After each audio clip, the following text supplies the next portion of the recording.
Kailan pa? Ano? Seafood? No. Siyempre, hindi mo na seafood. Mga ano yun? Mahilig sa gulay mo ngayon. Pinatay mo yun ng gulay. Isa na. Oh,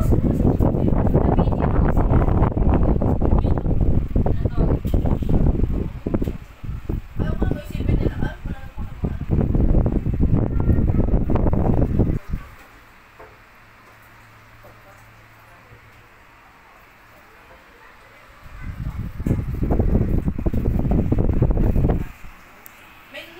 May makikita kang binibidyoan sila nagagawa ng kape. May nakita kang gano'n. marami itong magawa ng mga kape. Hindi. As in, sa sand, gumagawa sila. Harap-harapan. Buti, hindi ka na video. Hindi natin kung nga may baka pa-video. Okay. No, di ba hindi ako pwede Hindi, makapture ka lang sa isang video ba? Tinitignan ko. Ay, baka nandito sa video. Kasi sa San Juan yun din eh. Yung iba doon, parang feel ko meron ako doon. Kasi nag-video sila sa Flotsam eh. Naalala mo yung pupunta tayo sa Flotsam? Hi, Gian! Grabe si Gian makita ako kanina umaga. Ang tawag. Dito na! I miss you!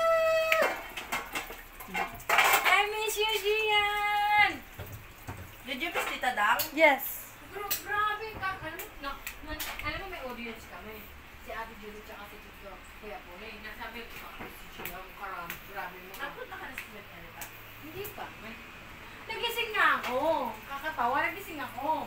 Eh, di ba sa taas namin madilim. Sabi ko, ay, magkano na yun. Hindi masyado. Madaling araw. Nagising ako 4, tapos sabi ko, ay, maaga pa. Nakatulog ako, tapos nung nagising ako 6:45, ay, hindi pa pa-insan. Pagbaba ko na, ready na ako, di ba? Sabi nila ate, ano gagawin mo? Pupunta sa sabi, huy, napakainit nandun. Sabi, ay, hindi ko alam.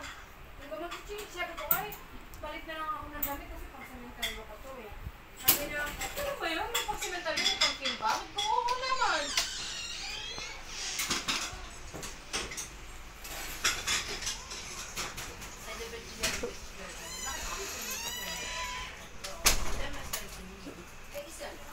Ayun lang yun.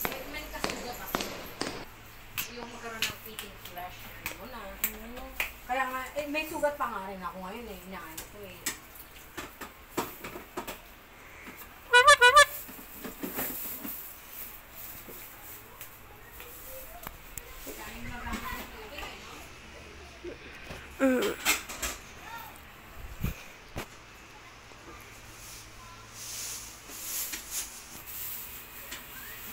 Ngayon, magdunubi na ako.